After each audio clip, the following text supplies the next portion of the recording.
Hello students, today we will start obstetrics. इसमें हमने सबसे पहला जो हमारा टॉपिक है उसमें है बेसिक्स ऑफ प्रेगनेंसी। इसमें सबसे पहले है जीपीए स्कोर। ये क्या होता है? जीपीए स्कोर में सबसे है ग्रेविडिटी। सबसे पहले क्या है? ग्रेविडिटी। इसका क्या मतलब है? Number of times A women get pregnant. मतलब जितनी दफ़ा हमल ठहरा है ना, उसको हम क्या कहते हैं? ग्रेविडिटी कहते हैं। ठीक है। उसके बाद है दूसरा पी से पैरिटी, नंबर ऑफ बर्थ। मतलब जितनी पैदाइशें हुई हैं, मतलब कितनी दफ़ा बच्चा पैदा हुआ है बियॉन्ड 20 वीक ऑफ गेस्टेशन। इसमें यह भी हो सकता है अगर कोई 20 हफ्तों के बाद डेड फीटस पैदा हुआ है तो उसको भी हम किस में इंक्लूड करेंगे? पैरिटी में इंक्लूड करेंगे। और एंड पे है एबॉर्शन। एबॉर्शन क्या होता है? मतलब जो बेबी 20 वीक ऑफ गेस्टेशन से पहले लॉस होगा ना, उसको हम एबॉर्शन कहेंगे। ठीक है।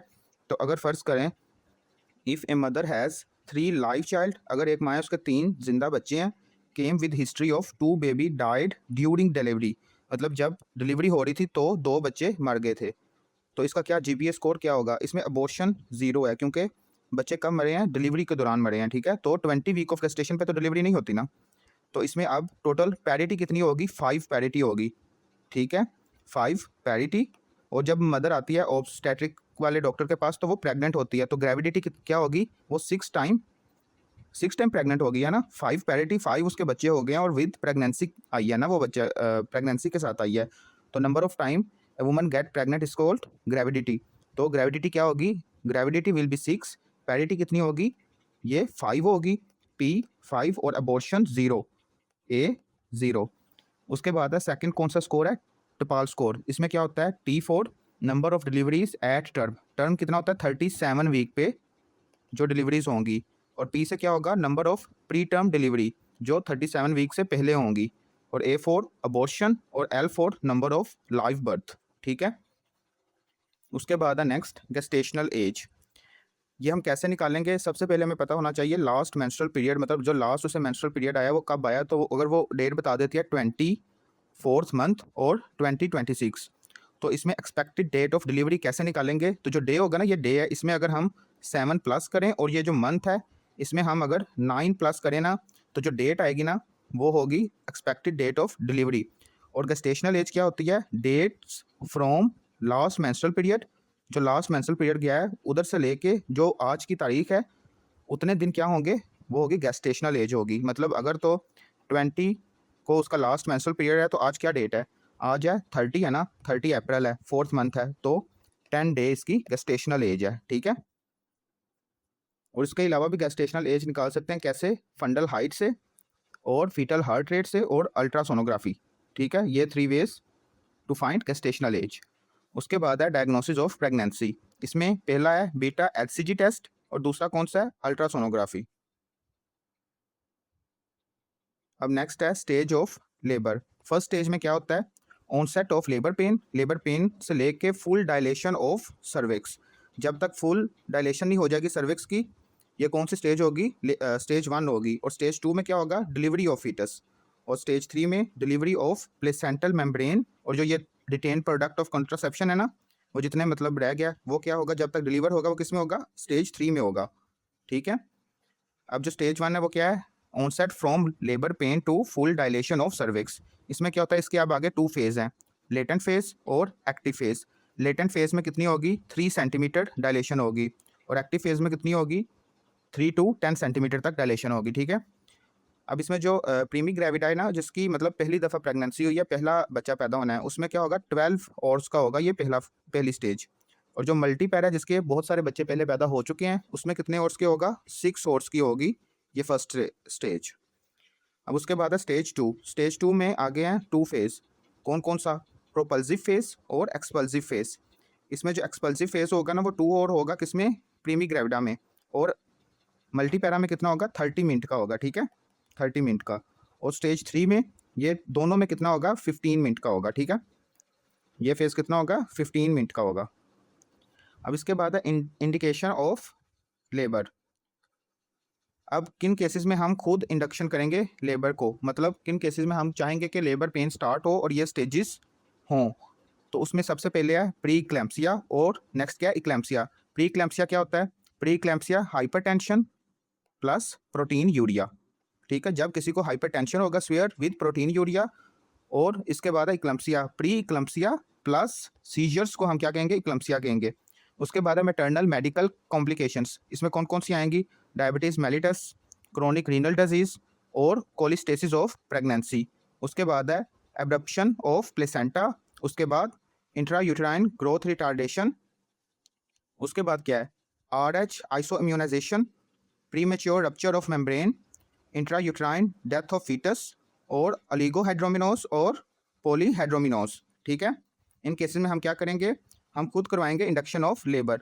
और किन केसेस में ये कॉन्ट्रा इंडिकेशन है या कॉन्ट्रा इंडिकेटेड है, तो एक तो है मेल प्रेजेंटेशन, ब्रीच प्रेजेंटेशन है, या फिर ये क्या ऑब्लीग लाए, ऐसे ऐसे लाए होता है ना, ये अगर वो है स्पेस है तो उसमें ऐसे लाए होगा। ठीक है, उसके बाद है अनएक्सपेक्टेड वेजिनल ब्लीडिंग और वेजोप्रीविया। उसके अलावा प्लेसेंटा प्रीविया। और इसके अलावा और कौन सा हो सकता है, कोई infection, high risk pregnancy with foetal compromise, heart disease, pelvic tumour और अम्बिलिकल कॉर्ड प्रोलैप्स। ठीक है, इन केसेस में हम खुद इंडक्शन नहीं करवाएंगे। अब इसके बाद है मेथड ऑफ इंडक्शन। इसमें जो मेडिकल है उसमें हम क्या देंगे, कौन से ड्रग्स देंगे, प्रोस्टाग्लैंडिन, ऑक्सीटोसिन ऑफ और क्या है, माइफप्रिस्टोन। ठीक है, और उसके अलावा है surgical, artificial rupture of membrane. अब इसके बाद हमारा जो नेक्स्ट टॉपिक है वो कौन सा है, फिजियोलॉजिकल चेंजेस इन प्रेगनेंसी। इसमें सबसे पहले है रेस्पिरेटरी सिस्टम की। इसमें क्या होगा, जब ये साइज इंक्रीज होगा तो जो हमारी लंग की वो है कैपेसिटी है या वॉल्यूम है उसमें क्या होगा, वो डिक्रीज होगा। ठीक है, जो हमारा रेजिडुअल वॉल्यूम है ना वो डिक्रीज होगा, which decrease what, total lung capacity. और उसके बाद increase tidal volume and respiratory rate, क्योंकि इसको ज़्यादा ऑक्सीजन फीटस तक भी डिलीवर करनी होती है, तो उसके लिए क्या करेगा, रेस्पिरेटरी रेट भी इंक्रीज होगा और टाइडल वॉल्यूम भी इंक्रीज होगा। उसके बाद है रीनल सिस्टम। रीनल सिस्टम में क्या होगा, इंक्रीज ग्लोमेरुलस फिल्ट्रेशन रेट। उसके अलावा इंक्रीज सोडियम रिटेंशन। इसकी वजह से क्या होगा, समटाइम हाइपरटेंशन भी हो सकता है। इसके बाद है कार्डियोवैस्कुलर सिस्टम। कार्डियोवैस्कुलर सिस्टम में क्या होता है, एस्ट्रोजन इंक्रीज होता है, जिसकी वजह से क्या होगा, इसकी वजह से ब्लड वॉल्यूम इंक्रीज होगा, that increase cardiac output and heart rate. और जो हमारा ब्लड प्रेशर है ना, वो जो हमारा फर्स्ट ट्राइमेस्टर है उसमें क्या होगा, ड्रॉप करेगा, और जो सेकंड और थर्ड ट्राइमेस्टर है ना उसमें इक्वल 120/80 के इक्वल आ जाएगा। ठीक है, उसके बाद है breast, increase in size and tenderness of nipples. उसके अलावा चेंज इन कलर।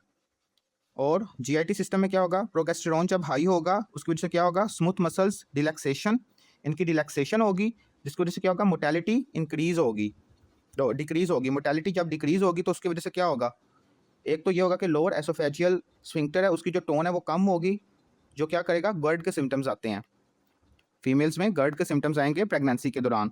और इसके अलावा कॉन्स्टिपेशन होगा। ठीक है, उसके अलावा हेमाटोलॉजी फैक्टर, उसमें क्या होगा, increase fibrinogen and factor 7 that cause what, DVT and pulmonary embolism. It will increase the risk of what, DVT and pulmonary embolism.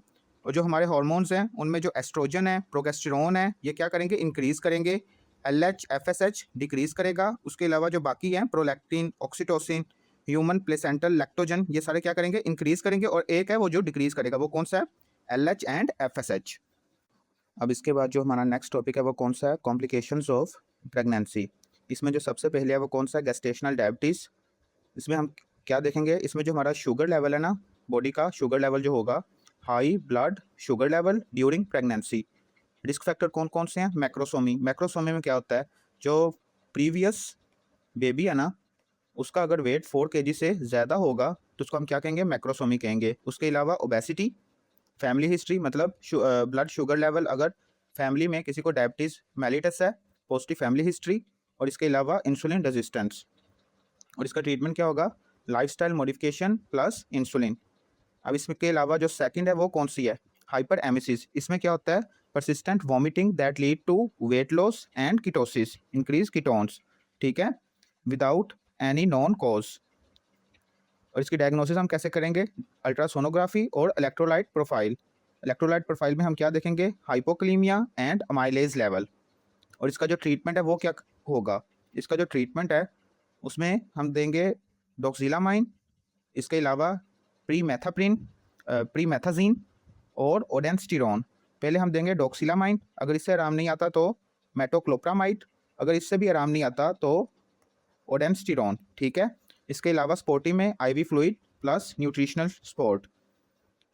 इसके अलावा जो हमारा थर्ड है वो कौन सा है, गेस्टेशनल हाइपरटेंशन। अगर तो systolic blood pressure greater than 140 हो और diastolic blood pressure greater than 90 हो विदाउट एनी नॉन कॉज, तो इसको हम क्या कहेंगे? गेस्टेशनल हाइपरटेंशन कहेंगे। और ये कब हम देखेंगे? ये हम देखेंगे after 20 week of gestation and 25% of patient will progress to pre eclampsia. इसका जो ट्रीटमेंट होगा lifestyle modification plus anti hypertensive. Pregnancy में अगर तो वैसे आया हाइपरटेंशन का केस आया तो हम कौन सा देंगे? फर्स्ट लाइन है methyldopa, second line labetalol, third line nifedipine, then hydralazine. But अगर इमरजेंसी में आया, स्वेयर केस है और इमरजेंसी में लाइक 180 से अबव है, तो इसमें जो लेविटालोल है ना, ये शॉर्ट एक्टिंग है, ठीक है। तो फिर फर्स्ट लाइन क्या बन जाएगा? लेविटालोल बन जाएगा। वैसे कौन सा है? मिथाइल डोप है। बट अगर इमरजेंसी में है, 180 से अबव ब्लड प्रेशर है, तो हम क्या देंगे? लेविटालोल देंगे, क्योंकि ये शॉर्ट एक्टिंग ड्रग है। उसके बाद है एक्यूट फैटी लिवर डिजीज। इसमें क्या होगा? Liver damage in third trimester. और क्या होगा? अबनॉर्मल एलएफटीज। अगर हमारे पास स्टेटमेंट है जिसमें आए लिवर डैमेज में, यहाँ मतलब अबनॉर्मल एलएफटीज आए। इसके अलावा लो प्लेटलेट्स और रीनल डैमेज विद और विदाउट हाइपोग्लाइसीमिया, तो हम क्या करेंगे? एक्यूट फैटी लिवर डिजीज को डायग्नोज करेंगे। इसके साइन क्या है? Nausea, vomiting, right upper quadrant pen, increase bilirubin. इसके अलावा माइनोट्रांसफरेज, ये क्या होगा? हाई होगा। और acute kidney injury and thrombocytopenia, ठीक है। इसका ट्रीटमेंट इमीडिएट डिलीवरी। उसके बाद जो हमारा टॉपिक है वो कौन सा है? प्री क्लैम्पसिया। प्री क्लैम्पसिया में क्या होता है? Hypertension plus proteinuria greater than 0.3 gram per day at 20 week of gestation.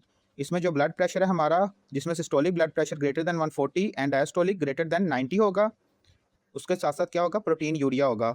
अब इसके जो अर्ली साइन है वो क्या होंगे? पिटिंग एडिमा, मतलब जब हम ये जो हमारी लेग है उसको, ये फुट है या लेग है, उसको हम अगर दबाएंगे और छोड़ेंगे तो यहाँ एक गरा बन जाएगा जो आहिस्ता आहिस्ता फिल होगा। इसे हम क्या कहेंगे? पिटिंग एडिमा कहेंगे, ठीक है। Over the ankle after 12 hours bed rest और रैपिड गेन ऑफ वेट। इसमें क्या होगा? वजन, वेट गेन, वजन बढ़ेगा और क्या होगा? पिटिंग एडिमा होगा। अब इसकी पैथोफिजियोलॉजी क्या है? ऑक्सीडेटिव स्ट्रेस या फिर साइटोकाइंस की वजह से क्या होगा? एंडोथेलियल डिसफंक्शन होगा, जिसकी वजह से क्या होगा? वेजोकंस्ट्रिक्शन होगी, जिसकी वजह से हाइपरटेंशन होगा। हाइपरटेंशन की वजह से जो हमारे ऑर्गन्स हैं उनको ब्लड कम जा रहा है, तो decrease organ perfusion that will lead to what? Intra uterine growth retardation of foetus. अगर इसके स्वेयर फीचर्स देखें अर्ली के बाद, उसके बाद है लो प्लेटलेट्स काउंट होंगे, हाई क्रिएटिनिन, उसके अलावा पल्मोनरी एडिमा, और क्या होगा? Abnormal LFTs plus headache. अब इसमें एक और टर्म हम यूज़ करते हैं, उसमें होता है क्या? HELLP syndrome. इसमें क्या होगा? H4 haemolysis, E4 EL elevated liver enzyme, और LP से क्या बनेगा? लो प्लेटलेट्स। हेल्प सिंड्रोम की हम डेफिनेशन कैसे करेंगे? A patient came with haemolysis, abnormal liver enzymes and low platelets. ये क्या है? ये हेल्प सिंड्रोम है। इसके अलावा इक्लैम्पसिया में क्या होता है? Pre eclampsia plus seizures. Pre eclampsia क्या है? Hypertension plus proteinuria. इसके साथ अगर हम सीजर्स को भी मिला दें तो क्या होगा? इक्लैम्पसिया बन जाएगा, ठीक है। इसका ट्रीटमेंट हम कैसे करेंगे? एयरवेज को सिक्योर करेंगे, ब्रीथिंग को सिक्योर करेंगे, सर्कुलेशन को सिक्योर करेंगे, then MgSO4 plus anti hypertensive. कौन से एंटी हाइपरटेंसिव? प्रेगनेंसी में हम देते हैं मिथाइल डोपा, लेविटालोल, हाइड्रिलेजिन एंड नेफिडेपिन। इसके अलावा हम क्या देंगे? Fluids and diuretics. और जो प्री क्लैम्पसिया उसका भी ट्रीटमेंट यही होता है, बस उसमें MgSO4 नहीं देते, ठीक है। ABC, देन एंटी हाइपरटेंसिव, उसके बाद क्या? डिलीवरी। और अगर बच्चा 34 वीक ऑफ गेस्टेशन से कम का है तो हम क्या देंगे? स्टेरॉयड थेरापी देंगे। क्यों स्टेरॉयड्स क्यों दे रहे हैं हम इसमें? To make lungs mature. It will increase what? Surfactant. और सर्फेक्टेंट का क्या काम होता है? लंग को मैच्योर करता है वो। अब उसके बाद हमारा जो नेक्स्ट टॉपिक है वो कौन सा है? अबॉर्शन का। Loss of pregnancy before 20 week of gestation. इसमें जो सबसे पहले है वो है थ्रेटेंड अबॉर्शन। इसमें क्या होगा? इसमें डर होगा कि अबॉर्शन हो सकता है, ठीक है। इसके नाम से ही हमें पता लगेगा, इसमें डर होगा कि अबॉर्शन हो सकता है। इसमें क्या होगा? माइल्ड ब्लीडिंग होगी विद और विदाउट पेल्विक पेन, और जो हमारा प्रोडक्ट ऑफ कॉन्ट्रासेप्शन है ना, वो सर्विक्स से बाहर नहीं आ रहा होगा, ठीक है। इसमें जो सर्विक्स होगी वो क्लोज होगी, cervical external OS will be closed. और जो फीटस होगा हमारा वो अलाइव होगा, क्योंकि अभी सिर्फ डर है ना कि वो एबॉर्शन की तरफ जा रहा है, क्योंकि माइल्ड ब्लीडिंग है विद और विदाउट पेल्विक पेन। कंप्लीट में क्या होगा? हैवी ब्लीडिंग और क्लोट्स होंगे, और जो प्रोडक्ट ऑफ कॉन्ट्रासेप्शन है उसकी मुकम्मल एक्सपल्शन हो जाएगी, और जो हमारा सर्विक्स है उस वो क्या होगा, वो भी क्लोज हो जाएगा। और जब हम अल्ट्रासाउंड करेंगे तो उसमें हमें कोई भी फीटस नहीं नज़र आएगा। No product of contraception on ultrasonography. अब इसके बाद है इनकम्प्लीट। इनकम्प्लीट में क्या होता है कि जो प्रोडक्ट ऑफ कॉन्ट्रासेप्शन है ना, आर पार्शली एक्सपेल्ड, मतलब आधा वो एक्सटर्नल ओएस से बाहर आ जाएगा, ठीक है।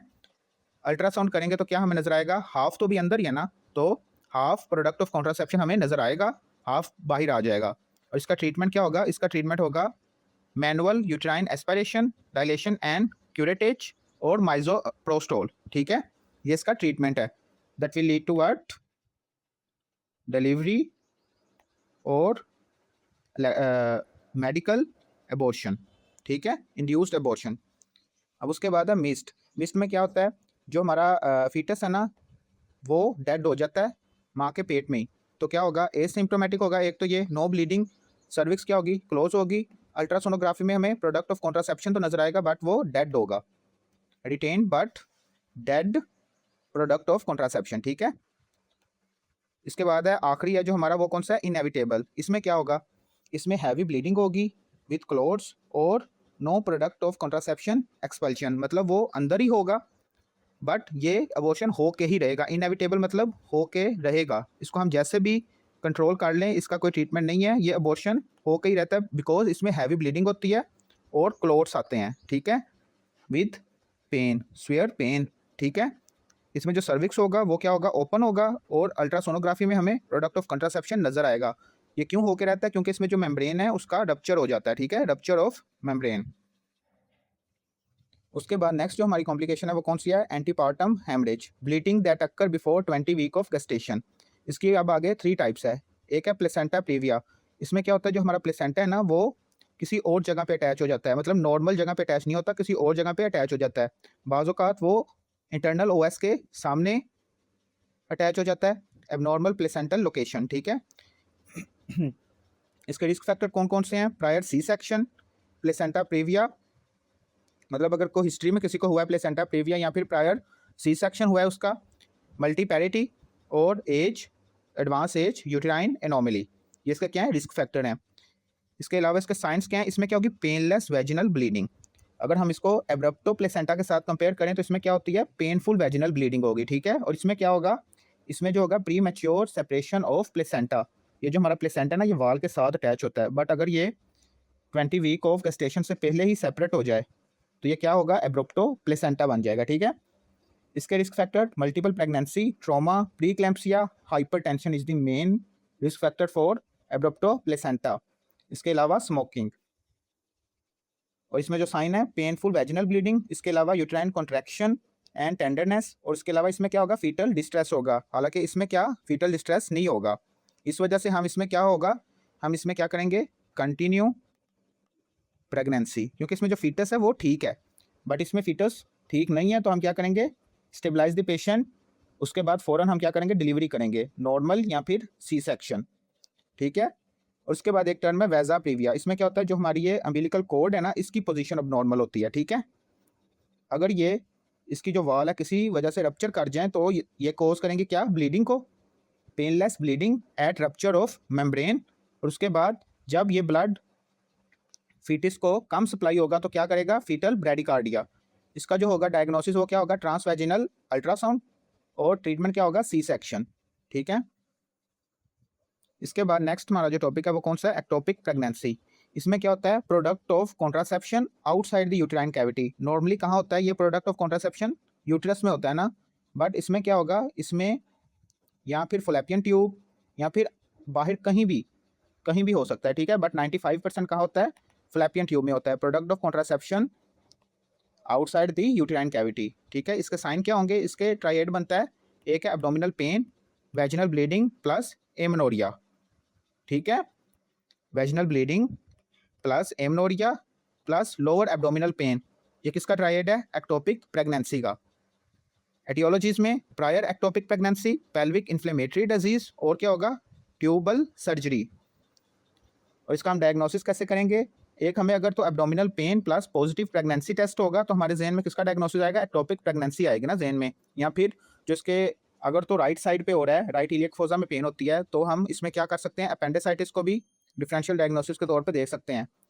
इसके बाद हम नेक्स्ट टेस्ट कौन सा कराएंगे, अल्ट्रासोनोग्राफी। अगर हमें इसमें नज़र आ जाए प्रोडक्ट ऑफ कॉन्ट्रासेप्शन तो डायग्नोसिस कंफर्म हो जाती है। और एंड पे हम क्या करेंगे, बीटा HCG टेस्ट।